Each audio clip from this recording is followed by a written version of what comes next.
Hello and welcome to Wildside, the official Mondo Macabro podcast, and it's the very first episode. I am Ryan Verrill. You may know me from The Disconnected, and joining me as my co-host will be Chris Haskell. You may know him from They Live by Film. Chris, excited to do this with you. Oh my gosh. I think, Ryan, I don't remember if this was the first conversation we had, but certainly in the first five, when we were just kind of geeking out over labels together, and Mondo came up even back then, a few years back. And so this has just been years in the making, and I'm super excited. I'm excited to be able to gush in front of him. I'm going to say this because we do have somebody from Mondo here, of course. Jared Honor is probably my longest running friend from any of these labels. Beyond that, Mondo Macabro has done more for me behind the scenes than I think any label has. Will Dodson and I are literally only working together because he was Googling Mondo Macabro and found my video. Chris and I have geeked out over Mondo Macabro. I've gotten so many people to worship at the feet of Mondo Macabro over the years because of how much I've gushed. Yeah. So it is genuinely an honor. Jared, thanks for being here today. Well, thanks for having me, Ryan, and Chris. It's great to see you as well. Yeah, I feel like we're like a family now. The three of us. We've gotten together and talked like at least a couple of times or at least 3 or 4 times over the last few years. It's been really nice. And thank you for that wonderful intro. Yeah, that's it warms the heart to hear people feel so passionately about what we do. In all honesty, not being snarky, not being completely, it's heartwarming to hear all that. You joke about the family aspect, but that's the thing that I've always loved about Mondo Macabro. It is this, I don't know, like conjoined feeling. All of the titles feel of one mindset. Everything feels curated beyond like what many of these other labels could dream to curate. And because it's coming from you and Pete and everybody else that loves what they're doing behind the scenes for the special features and all that, it feels like a group of people just waiting for their offerings from the Mondo Macabro gods 4 or 5 times a year. It is, yeah. It is a special sort of chemistry that Pete and I have. We're very like-minded as far as the kinds of movies we like and the kind of approach that we have, and how that sort of sets us apart from a lot of other labels. Not to cast aspersions on the way any other label does anything, but we really have very strong ideas about what's right and what's wrong, especially when it pertains to us and how to do it. So we really want to have our label have an identity beyond just they sell cool movies that we like. What we want to manufacture in our fan base or in our customer base is people who will come back repeatedly because they trust us. So it does become sort of like a family thing where it's, I know I'm going to get whatever they're going to put out because I trust them and their taste because it's sort of in line with mine too. So that's really what we go for. There's a lot of podcasts, as you said, and a lot of writing about the label and about Pete's background. But I mean, just for the sake, since we're doing this in kind of episode 1 here, I mean, the book was written in 1998. Is that right? Yeah, I think so. I would have to check, but it was sometime in the mid to late 90s. Yeah. Yeah. And he was obviously, Pete was kind of around world cinema for years, even before that.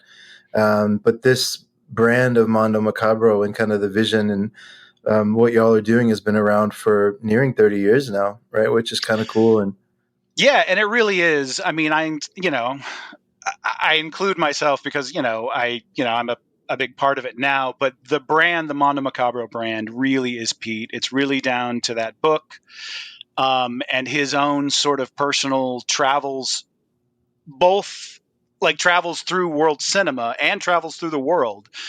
He did a lot of traveling and stuff too, and and made contacts and traveled to India. God, he told me a story. I don't know if he wants me repeating things, and I won't go in too much, but like he told me about traveling through like some of the frontier provinces of Pakistan. Wow. Not too long ago, and just crazy things that happen. So I mean, he walks the walk and he talks the talk, and it's sort of that experience is what Mondo Macabro grows out of. Not just the fact that he watches the movies, which is basically me. I haven't really done that much traveling, but also living and experiencing and being with the people that make the movies and the cultures that make the movies. And it's really interesting to me. And that's, a lot of what makes Mondo Macabro special, I think. Yeah. The title of the podcast, Wild Side, comes from the tagline for Mondo Macabro, the wild side of world cinema. And this is something that the label has delivered on for years. And of course, world cinema, including the US, but primarily a lot of European, a lot of India, and everything else around that part of the world. And I'm excited to see what we have coming up in the future. But also, we should probably just catch up a little bit on the past year or so, because it seems like you've settled into this really interesting groove with these bundles and stuff selling out 20 minutes after you post them online, and all these people discovering you over the pandemic. How's the last year felt, just success-wise for the label? It's felt good. It feels like we've hit, in some ways it feels like we're sort of hit a plateau, a very sort of safe, comfortable plateau. We sort of know what is going to sell better and what we think is going to sell not as better. But we're sort of okay with it because there's less of a mystery now. And I think in the last year, we've sort of come to a place where we're out to be us, we're comfortable with the fact that, maybe we're not going to sell 6,000 copies in 2 months, or whatever, or that, we have stuff that's may not even sell 1,200 copies in a year, which is like, there's a couple of things that I can think of like that, but that's okay because we do sell enough that we're not losing money on it. And it's something that, and stuff continues to sell, and people find an audience. It will find an audience over time. So I think we've found, like you said, we found a groove where we feel good about the size of company we are, because we're still just two people plus farming out some stuff here and there. We're not like a giant, we're not like there's not 20 or 30 employees that, need to be fed. It's just me and Pete, and, and that has its limitations, but at the same time, that means we can sort of keep things small and do just the sort of weird little things that we want to do, and maybe not feel as much like, oh, we have to find a big film, We do. I mean, we still do, just in the course of the movies that we love and finding good deals. But it's not as much about that. It's more about like finding the weird little niches that we can fit ourselves into, and just sort of going with it, So it feels good. It feels good. I mean, sometimes because I'm on the front line for direct sales, I go, ugh. I wish some things were selling better, and I so even sometimes lament that online. But I get over it. It's because it's cool, man. We are in a good spot, and we do good work, and we have like this core audience that will buy whatever the hell we put out, whatever kind of nonsense we want to shove down your throats. You're like, more. So it's good. It works out. One of the things that Ryan and I talk about fairly often when your name comes up is that y'all have done this really nearly impossible thing of putting out movies that nobody's ever heard of and just basically asking people to trust you. And they do, like you said, right? That's kind of you just kind of said it. Of course, not everything. That's like you said, you have some bigger titles. But a lot of the stuff you put out, I think people just trust, like, okay, if Jared and Pete give this the stamp, then I'll just trust it. And that's tough, right? When you're fighting for dollars. And I think it's a very impressive part of the brand. Yeah. I mean, sometimes it's disappointing that, a movie that we might really love might not seem to find its audience. But it's really galvanizing that something like the Greek movie The Fear, from last year that we did, like that it's not a huge seller, but it's found an audience. It's something that I had never heard of before Pete brought it to the table.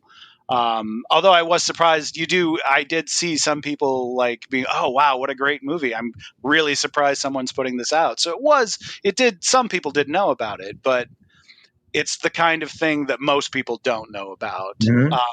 And it's a fantastic movie, and it seems like a lot of people have found it and really are enjoying it. So that's that's what excites us. Is exactly that, is finding these movies that maybe a lot of people haven't heard of, and and hopefully they enjoy them. Just recently, you guys did the Warrior Collection, which is a little box set of films. One of them was an upgrade from a DVD release, and then the Max Picus Collection. How'd that do? How's the response been? How's the fan base feel about it? The Max Pika collection is a little bit slower of a thing. That's sort of like Euro erotica. If it doesn't have any sort of very like hard exploitation or horror elements, it's a bit of a tougher sell, but it does have its audience. And those movies are like, psychedelic delights in and of themselves. They have very cool little weird artsy touches to them. They're fun. And so it has its audience. But really exciting is The Warrior. The Warrior has gotten a lot of attention. It was not really a huge seller on DVD. So we weren't really sure what the reaction was going to be, but it's gone really well. As of right now, the limited edition is sold out. That's only 1,500, but that's pretty good for what's obscure Indonesian action fantasy movies. That's not bad. So I'm very pleased with that and with the reaction to that. And I'm a huge fan of all three of the movies in that set. So it's really exciting to just be able to put them out into the world. I'm so glad we're talking about The Warrior. I'm in a group with Ryan where we chat when we're not talking about movies on official podcasts. We're always chatting about movies. Right. And I was posting screenshots of The Warrior. That transfer is beautiful. I was trying to figure out what to compare it to, and I was like, it's a well-preserved Italian genre film. Like, I didn't know exactly what to say about it. It's a beautiful transfer. And, I grew up in Indonesia. I know the worst thing for film is humidity and heat. And like, that's what Indonesia is. It's humidity and heat. Sure, so I was stunned with how good that looked. Yeah, no, thank you. I think it looks really great too. What's funny about that, and you're right about film preservation in Indonesia, it's not great. And I know they had a lot of their film archives have actually been stored in Hong Kong. Okay. Which honestly is not another not so great part of the world for film. It's also very hot and humid there. So there are a lot of issues. In fact, back in the day, Pete was going to do an Indonesian movie called The Snake Queen. Yeah. Which is a really terrific movie, but they had the negative pulled, I think, from a lab in Hong Kong and shipped to the UK. And when they opened the canister, all of the film reels had fused together. Oh, geez. Had completely, it was just this mass of unusable, melting together celluloid. So that's it. That one is never, unless there's some other fairly good film material out there, and I kind of doubt it. That one's never going to happen. So it's a very precious thing that the film quality we have for The Warrior, the first one, the Jaka Sambung movie, is as good as it is. And what's funny about that transfer that you admire so much, and you should, because it looks great, is that it is almost 20 years old. Whoa, really? Wow. Yeah. So we got a new transfer done, we got what Rappy, the company that owns the Warrior movies, they sent us all three, and they had redone for basically when they do HD scans, they do them sort of for Indonesian television. So they have that very smoothed out look. It's not quite what US HD home video boutique label standards are up. So we were looking at it and going, I guess we're just going to have to deal with this. It wasn't possible to really get it scanned again. And then Pete was just looking at the transfer that he did for DVD years ago, which was an HD transfer. And he was just like, this is 10 times better than this brand new like 2K restoration of the film. So we went with that. And it was absolutely the right call to do, because it literally does look 10 times better than the newer transfer. So, new isn't always better. So if someone, it isn't always great to tout something as being a brand new restoration, because people fuck shit up all the time, All the time. James Cameron. So it's really fun. And honestly, I've been waiting for people to like bring that up to me, because we didn't advertise, because I knew if I advertised, the Warrior being from a 20-year-old HD transfer, people would be, hanging me in effigy, Right. from the street lamps all over the world. So I've been waiting for someone to bring that up, so I can be like, aha, you see, it can be good. But yeah, no, that's a 20-year-old. And what's funny is Silip, also the Blu-ray we did of Silip was also, they couldn't do, I think the negative was just way too damaged at this point, from the Philippines, another bad one. Another country that's hot and humid and has not a great, history of film preservation. I don't think they couldn't really do anything. So we just used it, and nobody noticed, because it's beautiful. It still looks great. And there's another Indonesian movie from that same batch that we're going to be doing on Blu-ray next year, but I'll keep that secret for now. Okay. Well, one of the cool things about that release in particular, I know we have a lot to cover, but just so people can, hopefully buy it and check it out. You got Joko Anwar on, who, he's listening to that interview. I was just sitting back and kind of enjoying listening to him talk about movies, because he strikes me as like, what's the guy, Ryan, that you always make fun of me for not liking, the British guy, the Cornetto trilogy? Edgar Wright. Edgar Wright. He's an Edgar Wright type. I think he's a more talented filmmaker than Edgar Wright, but he's an Edgar Wright type in the sense that like he just loves movies, and like you can see it in the way he talks about film. He was just this kid, and he would walk like 45 minutes a day to go watch a movie in the only theater that was close by, and like he grew up watching martial arts and what did he say? Martial arts and horror, because that's what they played. And I don't know. I just it was such a cool interview to see this guy who's now a pretty established director in his own right, just geeking out about the movies and when he saw The Warrior, and I loved it. So it's a cool feature.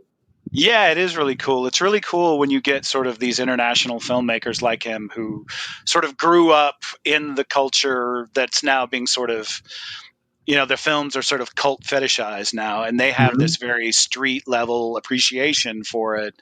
Yeah. It's also neat, like if you ever hear Guillermo del Toro talk about old Mexican movies, exactly. It's kind of a similar thing. Yeah. It's really great. He was really enthusiastic about being a part of this release. Cool. Yeah. Don't have much to say about that, but he is a talented filmmaker, and we were very happy to have him on board. That's cool.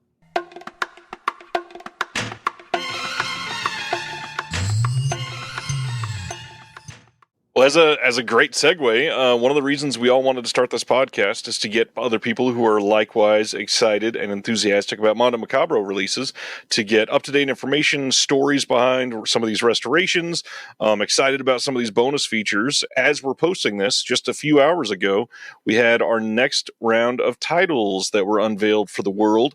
So let's break through this. First of all, when are these all going to be up for pre-order so people can hear that now and get that burned into their brain? Sure. So Thursday, August 29th, 9 a.m. Pacific time, 12 noon Eastern, 11 Central time. If you live in some far-flung corner of the world, just Google it. You'll find it. Google knows where you are, and you can just type in a time in Pacific time zone, and it'll tell you what time zone what time that is where you live. So, and at the Mondo Macabro Big Cartel So 9 a.m. Thursday, August 29th, you'll be able to pre-order these 3 either separately or as a bundle, as usual. So so that's where they go, and we're hoping everything is pretty far along production wise. So we're really hoping this will be another sort of 2 weeks to a month wait on the pre-order before things start shipping. So well, let's break each of these down. Our first one, let's go into Tokugawa Sex Ban. yeah. Tell us about this one, Jared. First thing I'll say is that sort of like Sex Apocalypse, when you go to the big cartel, it'll be Tokugawa S-Ban. I'm not going to have people paying for sex, so to speak, on PayPal, because we'll get hit, we'll get shut down. So just Wow. if you go to the big cartel Thursday morning and you're like, where's Tokugawa Sex Ban? All I see is Tokugawa S-Ban. angry email. If the right title's in there, Mondo Macabro will get sex banned. Yes, exactly. So yeah, Tokugawa Sex Ban is it's a movie directed by Norifumi Suzuki for Toei Studios in the early 70s, 72, I think. Very wild, very just weird. Like if you like any of the sort of Erugoru films that Teru Ishii did, like Joys of Torture and stuff like that. Right. It's not quite as like that. It has a softer edge in a way to those films, but it is definitely in the same vein. It's a bit wackier. Honestly, I'm not a huge fan of that era of Ishii films that he made.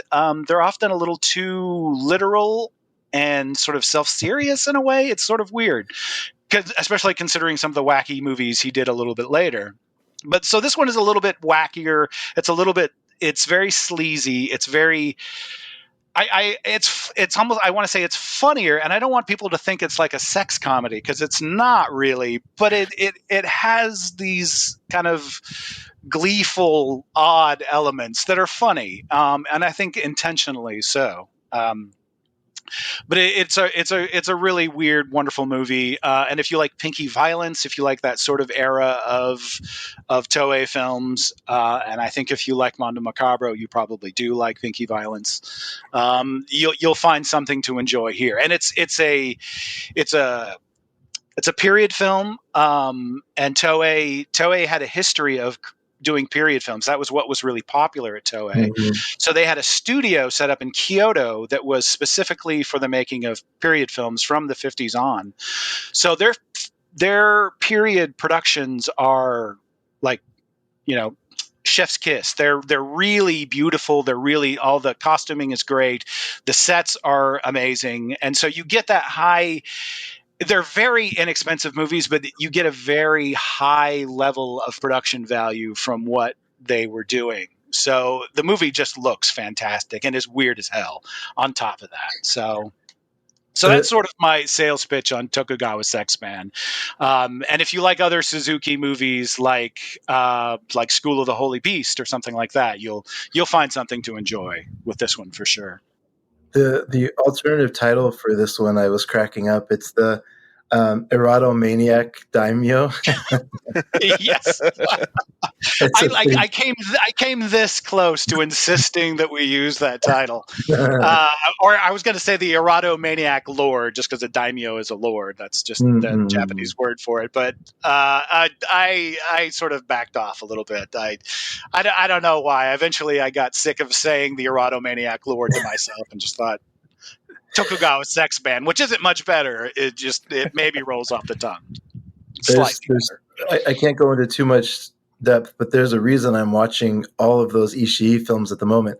There's 8 of them. Yeah, there's 8 of them that are sort of like key in that kind of central era for him around torture. So I'm going through those right now, and it's crazy. Like the first one is called Tokugawa Mitra Lineage, something like that, and there's no disc of it. There's no, like, you have to know people to get a copy of it and stream it. Sure. And it looks awesome. Like the transfer is amazing. So I'm just, it's interesting. To your point, like the quality is very high from that studio. Well, sort of as a sort of contrast to a lot of, like we were talking about with Indonesia, Japan has has really done a pretty good job of preserving their films, at least from like the 60s or so onward. It's a really tragic story if you get anything like from pre-war or during the war. It's it's a really horrible story, but sort of after that they did a really good job of preserving their film elements, and Toei in particular. Just about everything looks really good. What's fun is a lot of the Toei stuff is I think there's a Toei channel that you can get like in Japan you can get on Amazon Prime or something like that. And a lot of the stuff that floats around on torrent sites is like fan subbed copies from taken from. And full disclosure, I mean, some of the movies that I've signed from Toei, I've like sampled, from torrent sites, from fan subbed copies, just making sure, that's how I, figured out that Haunted Turkish Bathhouse was going to be a future cult classic, just because I downloaded it from a certain site that I think we all use. But yeah, so that stuff looks great, and Tokugawa Sex Band is going to look really great. Well, and I think the write-up on this film is going to get a lot of people. One of the things that stood out to me is the way you wrote, it's an astonishing mixture of historical epic, sexploitation, grand guignol gloire, and political intrigue. Like, that's kind of describing the perfect film. Yeah, it covers everything, doesn't it? Yeah. And just to be clear, that little description was written by Pete. So Pete gets all the credit for that. He writes up most of the back cover copy, the synopsises of the films. So, but yeah, So what else do you need? Speaking of that back cover, we got an audio commentary with Jasper Sharp, who always does remarkable work, especially with these Asian titles. Yeah, he's one of the experts, and we keep going back to him. He knows his stuff for sure, inside and out, especially when it comes to the sort of sex film side of Japanese cinema. I mean, there's few people that know more than Jasper. And then we got an interview on here too with the critic and film historian. Yeah, I think it's a guy who mostly he's done a lot of history of Toei.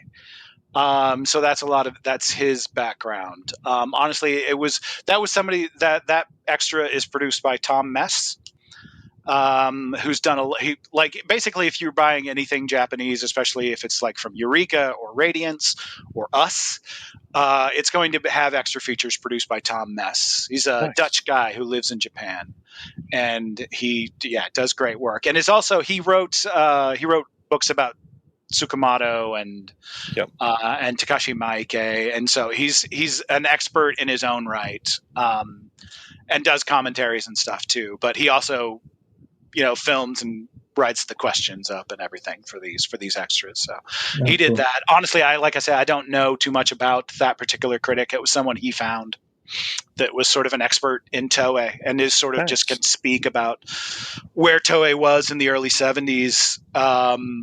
In that sort of crisis phase for the Japanese film industry when everyone didn't know what to do. So they were just doing naked ladies doing really insane things. And that was what was drawing audiences at the time. So, well, also drawing audiences, Justin Coffey's artwork for this, as usual, stupendous. Beautiful. Looks incredible.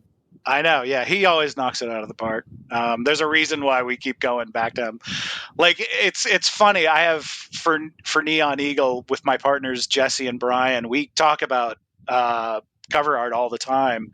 And like, people send me stuff too. They send stuff to Jesse all the time, artists asking for work. And, I'm not going to disparage anyone, but it's just, I never see anything that I like.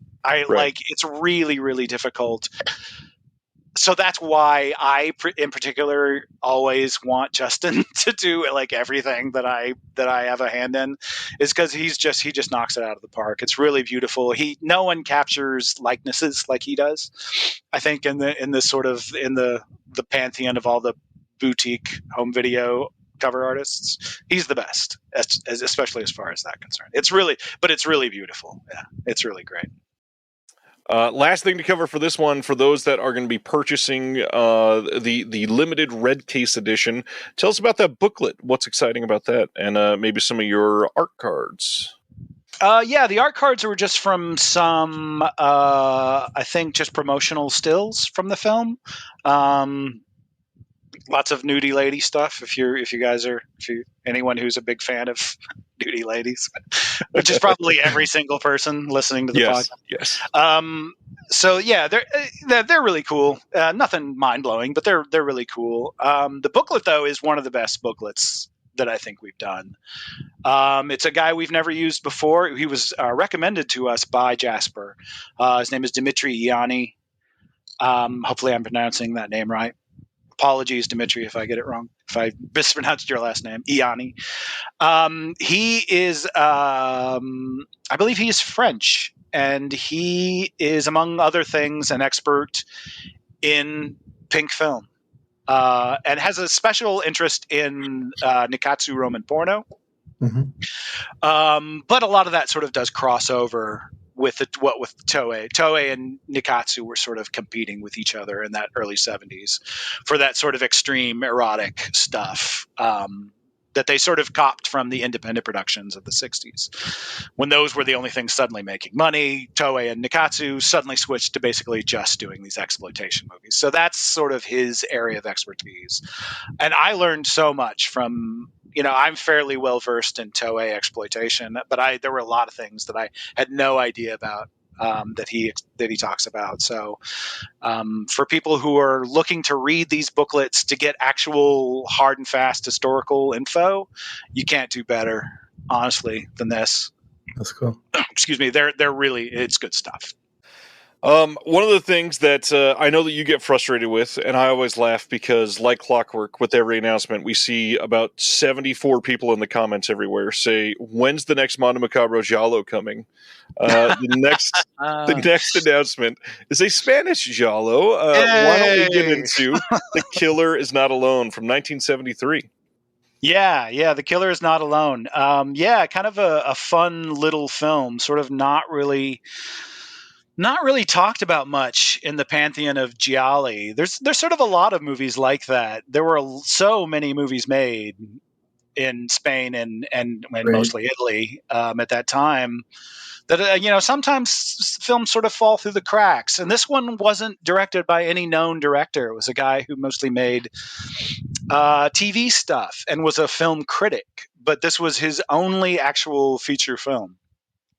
And it's a very cool sort of downbeat, not nearly as glossy as some of the bigger Italian films from that time. It has more, maybe slightly sort of gritty feel to it, like a lot of Spanish films do from that time period.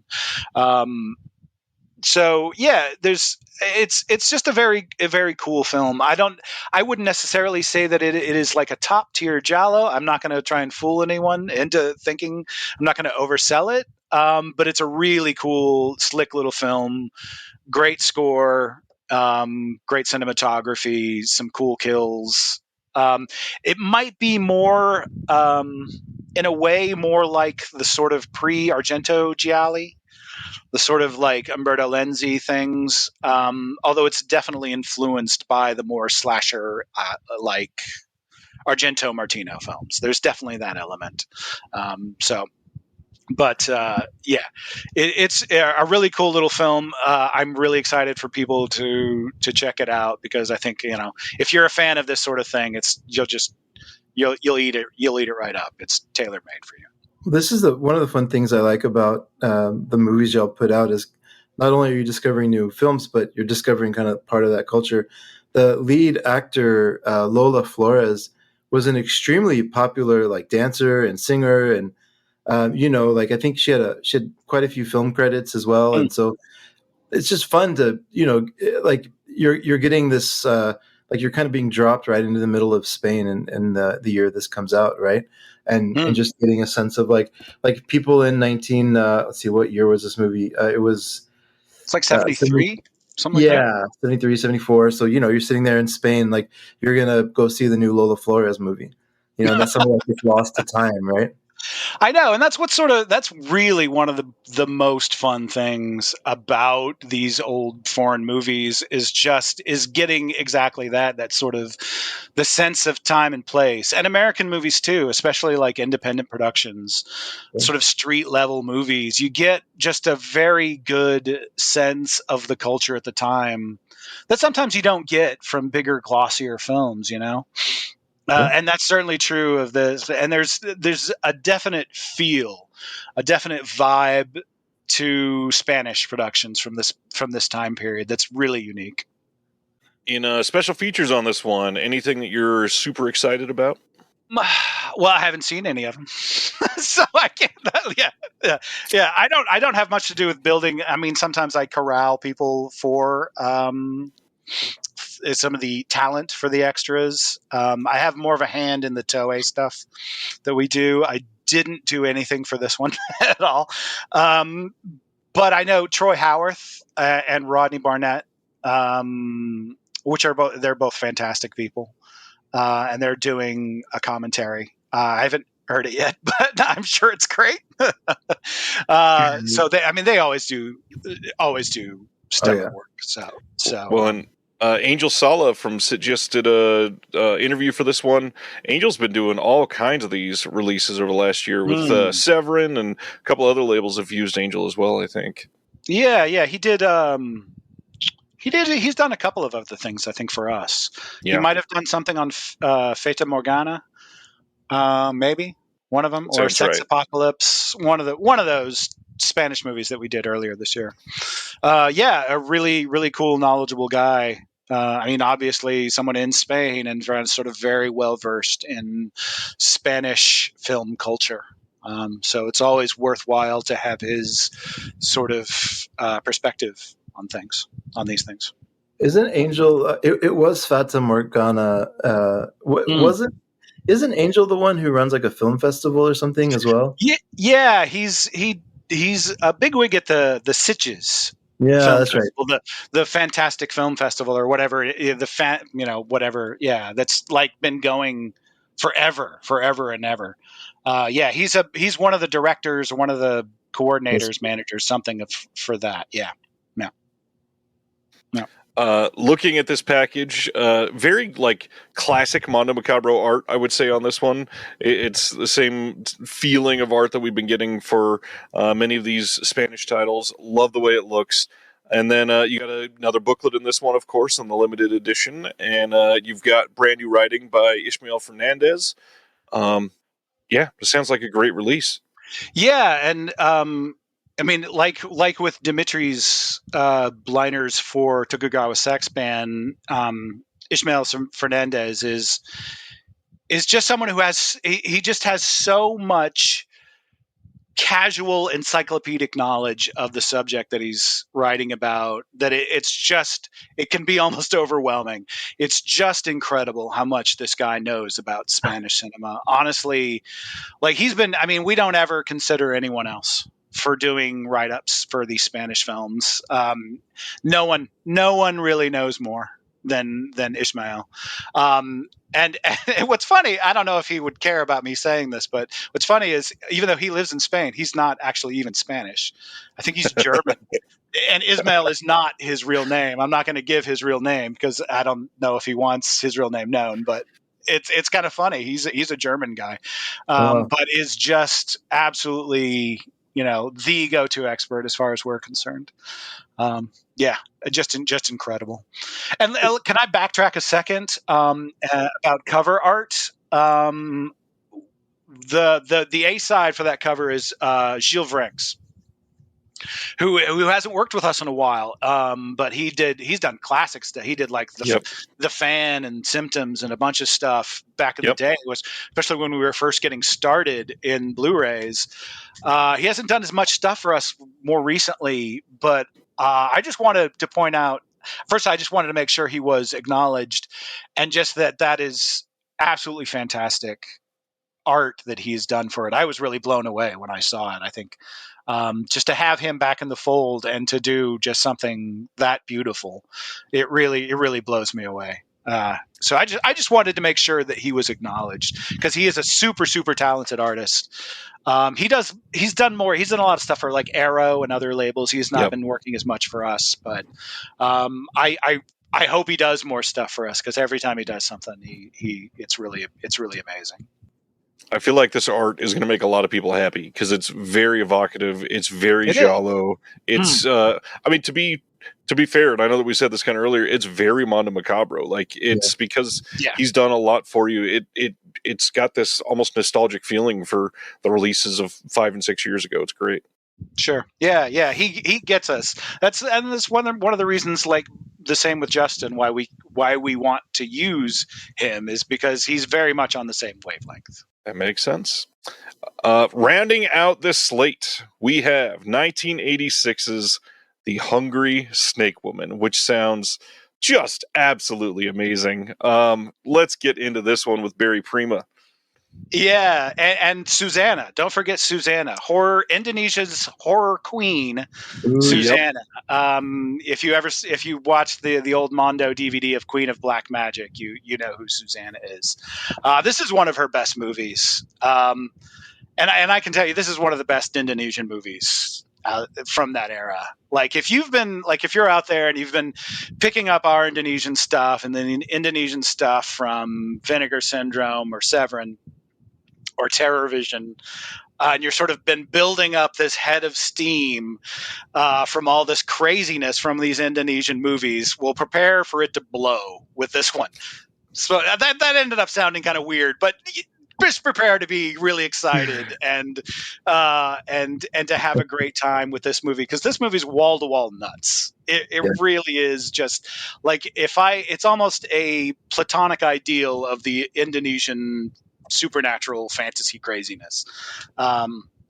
So it's just I can't sort of praise it enough. It's something that I sort of dreamt about us being able to do, and now we're able to do it. And shout out to David Gregory at Severin who helped us sign this one. So wow, props due where props are due, and David Gregory gave us a big hand with this one.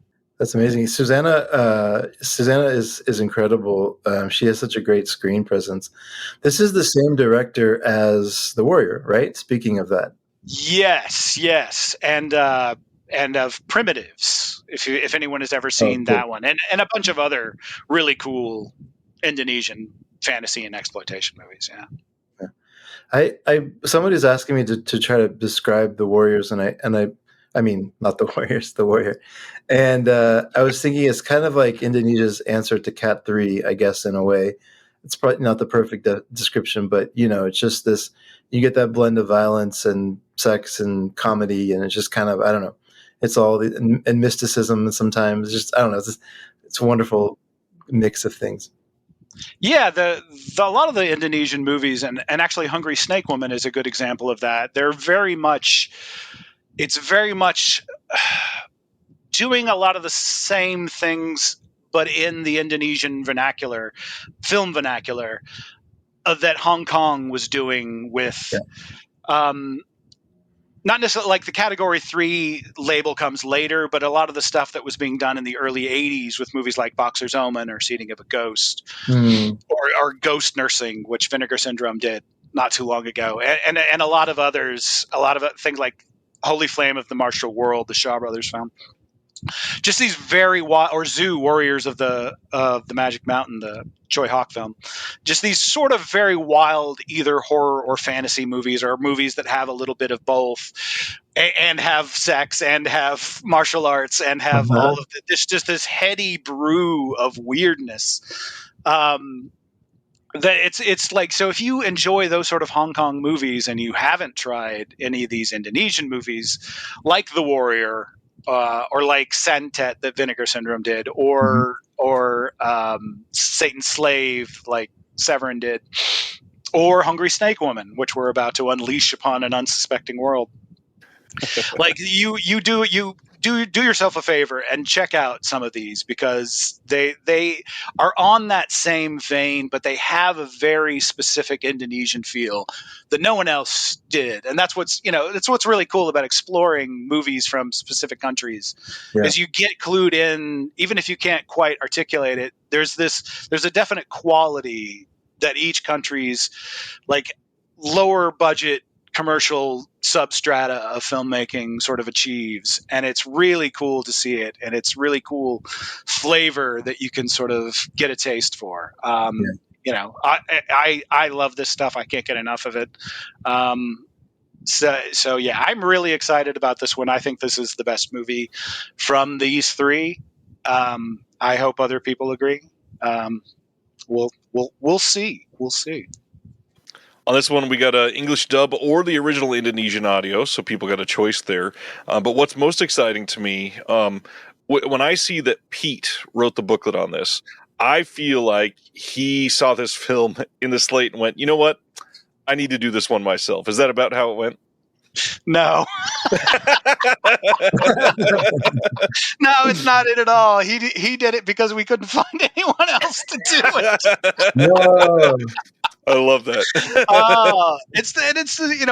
I laugh. If I don't laugh, I'll cry, because it's really hard to find people to talk about these Indonesian movies. There aren't that many experts. Yeah. To be honest, there aren't that many people who have, with like Japanese or Hong Kong stuff or Spanish films or Italian films, you got your pick of hundreds of really talented people who are out there doing really cool stuff. The Indonesian stuff is not really like that. It's been kept very almost underground. There are some academic people. We had some people working with us on like some of the extras for the Warrior set. But it didn't really work out having there's like a couple of people, literally just a couple of people. It just sort of wasn't the right fit. And so that was literally a case of where Pete just said, well, I have to do it myself because there's literally no one else to do it. And luckily he is well versed in this stuff. He's been to Indonesia. He's been watching the movies for 30 plus years now, and doing research into them over the years. And, he's one of those kind of people that learns something and remembers it forever. So, it just is, so it works out well that we have someone like Pete, who can just sort of off the cuff come up with, really good liner notes. A lot of the liner notes for this one will be like some insight into the sort of folkloric background, the mythic background of the Hungry Snake Queen, and then just sort of some bio sketches about some of the people involved in the production. Very worthwhile stuff you won't probably find. You definitely won't find on the internet. So it's definitely worthwhile. It's a subtle thing and might not even be fully worth calling out. But these Indonesian movies are interesting because they're from a Muslim perspective, and like it's subtle in the way that it kind of weaves into the dialogue. But they're praising Allah, or when they greet each other, it's Assalamu alaikum, or whatever. Like there's like this. It's like these little subtle things that are there that are not front and center, and it's certainly not like a religious movie at all. Right. It's just a cultural Muslim society, right? And fascinating aspect that you can tap into, and Indonesia in particular is really interesting because of that, because it is a Muslim dominated country, so it has that strata, and it has a strata of influence from India. There are still places in Indonesia that are Hindu, that worship Hindu gods and the Hindu scriptures, and then there's the ancient Malay folk strata. Then there's like the modern,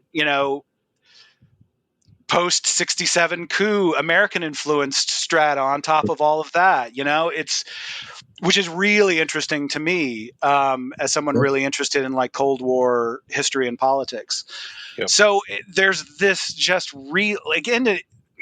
I could go on and on. It's really an interesting culture And all of those elements end up producing, you combine it with their interest, because they were getting like Shaw Brothers movies and stuff, and so they took a lot of that the models from the Shaw Brothers and other sort of Hong Kong and Taiwanese movies, and just filtered it through all those cultural aspects that we were just mentioned.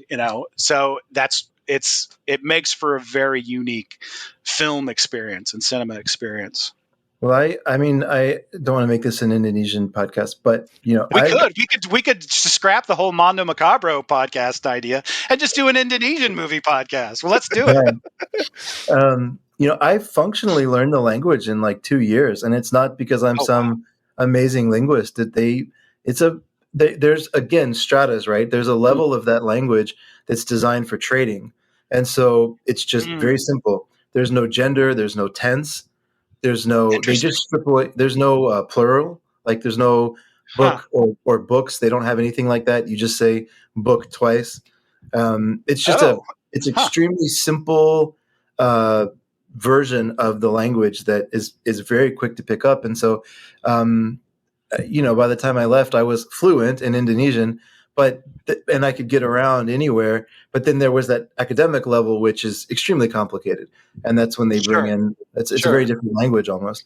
But it's just a super interesting culture, and not even to mention much influence. And I could talk about this with you all afternoon because I think that sort of that simple Indonesian language that you're talking about, I think that was sort of almost manufactured in a certain sense by Suharto after they became. Is it Suharto or Sukarno? I can't remember which is which. Sukarno was first. Yeah. Sukarno. Yeah.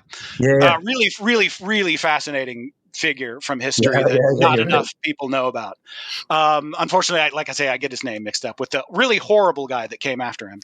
As I understand, he sort of because there were so many languages in Indonesia that it was sort of this specific dialect that they sort of imposed on everybody to sort of facilitate communication and trade and all and these things like that. So Brian, you can cut all this out. No, this is all got to stay. I mean, I got to be honest. I'm going to grasp onto this and say this is one of the reasons that I've over the years fallen from Mondo Macabro, because I have never been fortunate enough to travel. I was raised in a house that was very milquetoast, not open to a lot of other cultures, and I live in Kansas City, which is like the definition of flyover cities right now.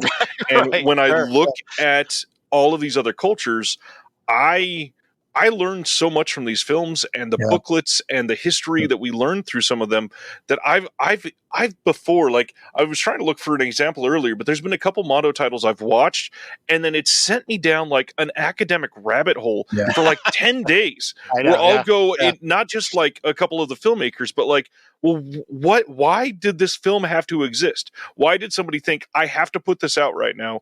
And the booklet will start it. And I'm like, okay, but there was 20 years of government stuff that led up to this. Let's go dive into that. And then suddenly you're like an expert in 1973 Romania. And you're like, where did this come from? But it's amazing how we can learn so much from the background behind these films. And that's why I love, Pete writing the booklets for these, or the interviews or the commentaries that we get, or Jasper Sharp sharing his expertise, because without that, it's kind of just like a fleeting 87-minute entertainment piece. But with all of it, it's enriching. It's something that can bring you so much more joy. I of course, obviously agree. And I think that's one of the things that we really want to stress. And that's, one thing why we always want to do the booklets and things like that. Sometimes we worry, is anyone even reading these? And I think they are, but sometimes we do worry.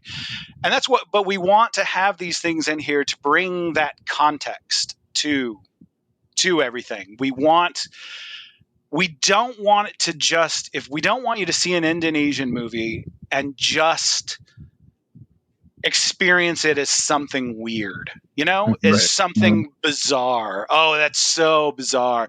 Because of course it is. I mean, it's totally outlandish. And it's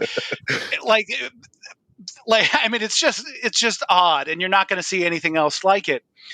but there are reasons why something may seem strange, and it might be something very culturally specific. Mm-hmm.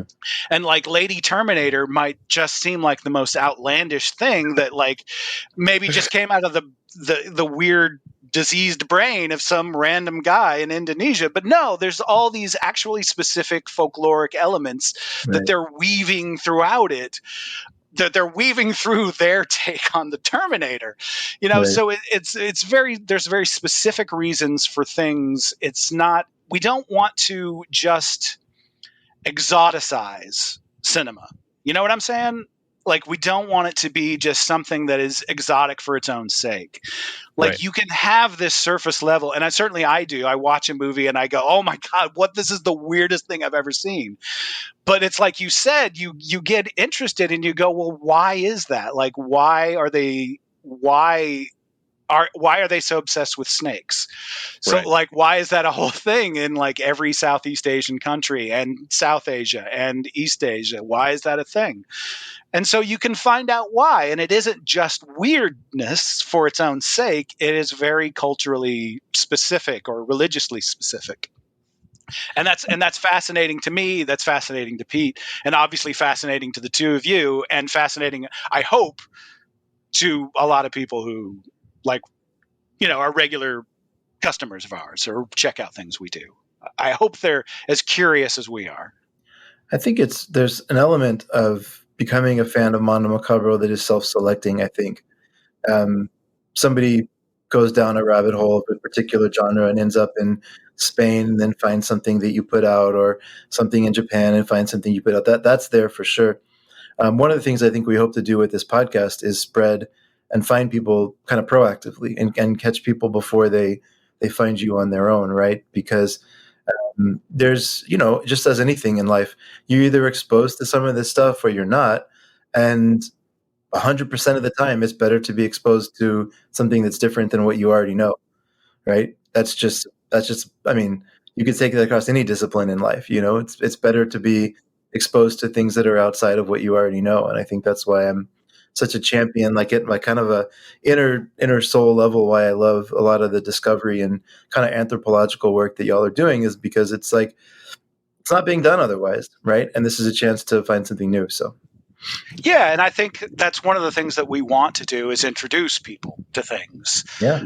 Because there is a sense, and I think I've complained about this on your show before, Ryan, is that there is, in a lot of the audience that's been attracted to the boutique label scene in the last 10 years, there's the core group of the core like few thousand people that are really well versed in this stuff, or are really open-minded to whatever we're putting out. But there's a lot of people also that, I don't want to cast aspersions, but there's people that are very conservative in their, and I don't mean that politically, I mean culturally, cinematically conservative in their outlook on how they approach things, and they don't want to see anything if it wasn't something that they rented on VHS when they were 12, Right. Or just things like that, or things that they've seen 100 times already. Sure.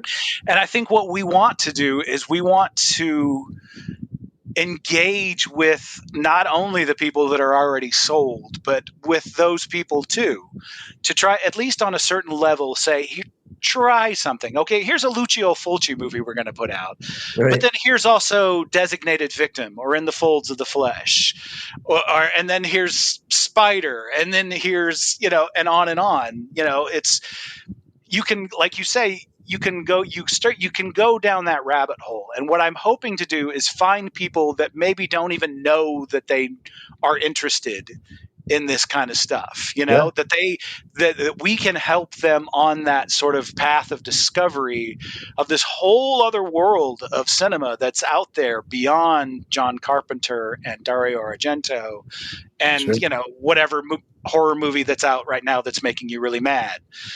There's a whole world, and and going way back in time, right to the very beginning. So that's, if we have sort of a goal or a modus operandi. It's sort of that, is to highlight unusual parts of world cinema that maybe are not being as highlighted in other parts of this particular market or industry, and honestly, that becomes harder and harder over time. I mean, like, we talked about there's 4 or 5 companies now doing Indonesian movies. And honestly, I mean, we sometimes feel the pinch of that. We feel like some of these niche areas that we've been, championing for a long time are sort of, there's not as much room for us, as we thought. I think Pete especially thought for a long time, oh, we'll have that Indonesian stuff. We'll get to it. And then suddenly we had to, because Severin was doing it, and Vinegar Syndrome was doing it, and TerrorVision was doing it. So it's narrower, but we still are finding areas that we can move into. We probably should be sort of wrapping it up, but I'll sort of start to segue into the end of this conversation by giving some hints about some of the areas that we're going to go into. We're exploring films from Argentina right now.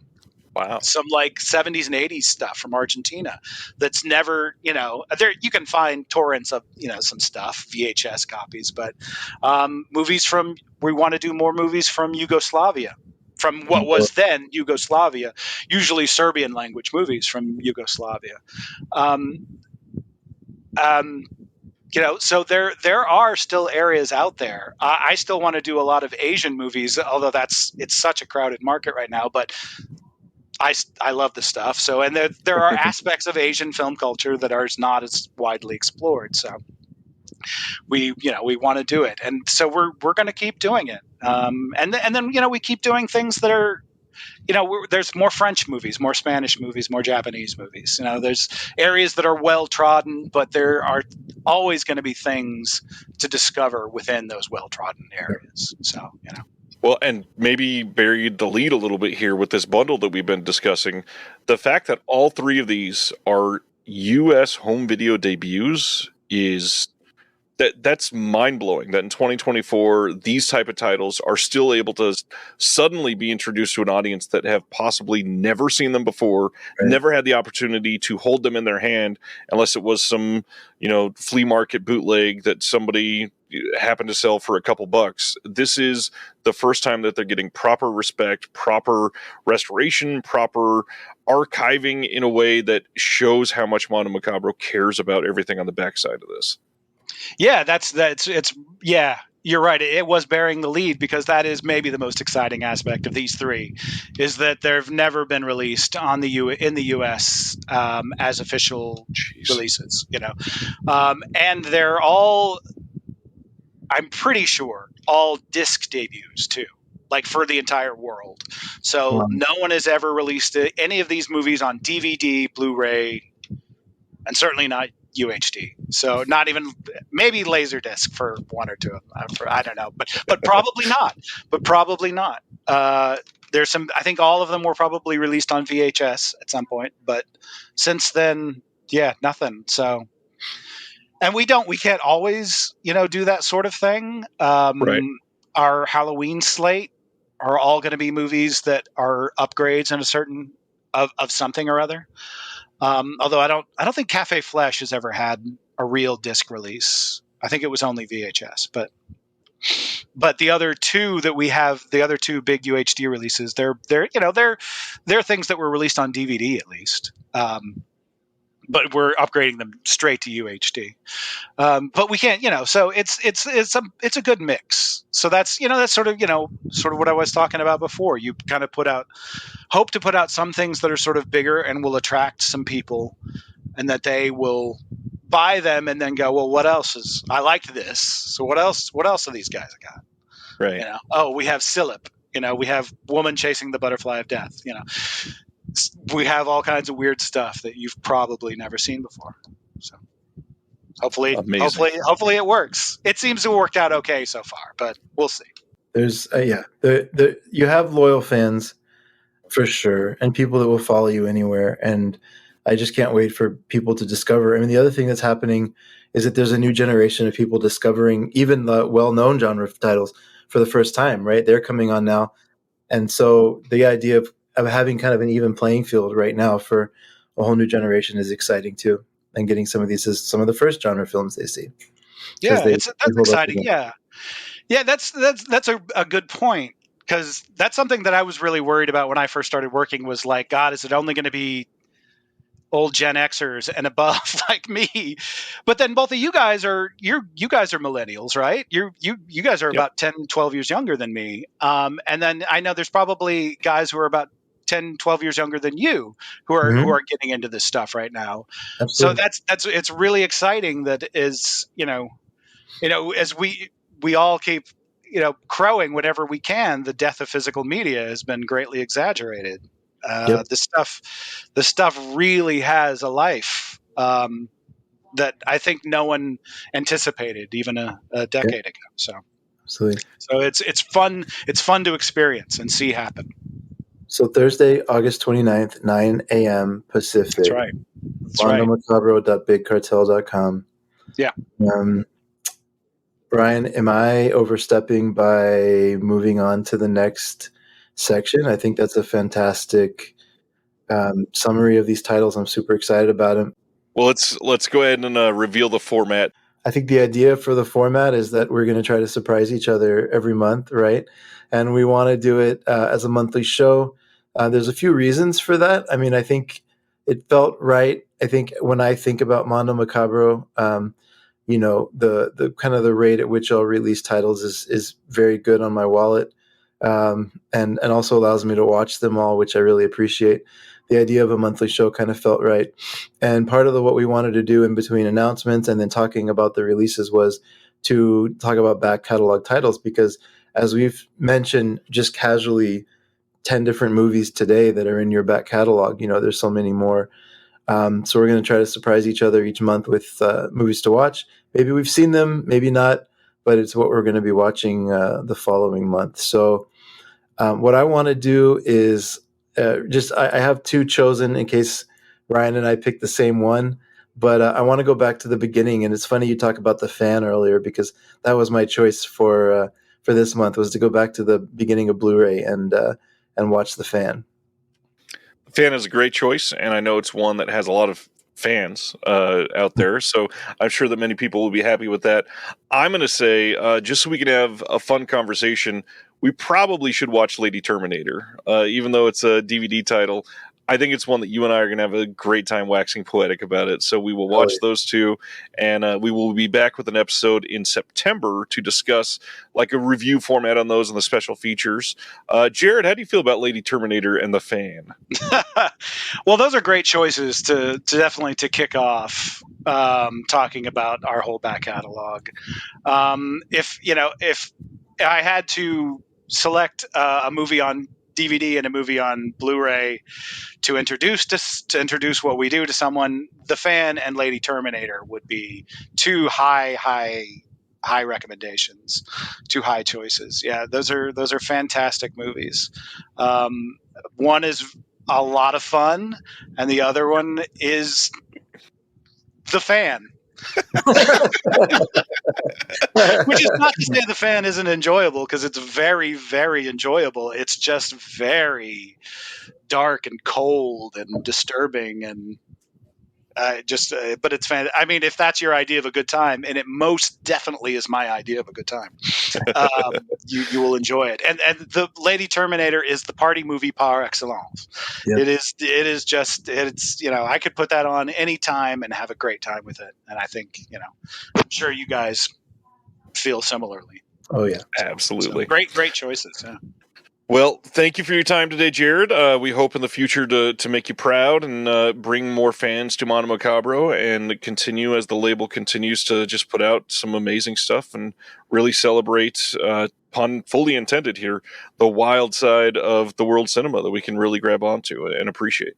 Well, thanks for having me on, and this is a really great little endeavor, and you've got mine and Pete's full support. I'll be coming on fairly regularly, especially when we have announcements. And I think I've gotten Pete to tentatively agree to his first on-air interview in a long time. So he'll be happy to come on and talk to you. And no one has a better perspective on Mondo Macabro than the guy who freaking founded Mondo Macabro. So that should be really interesting.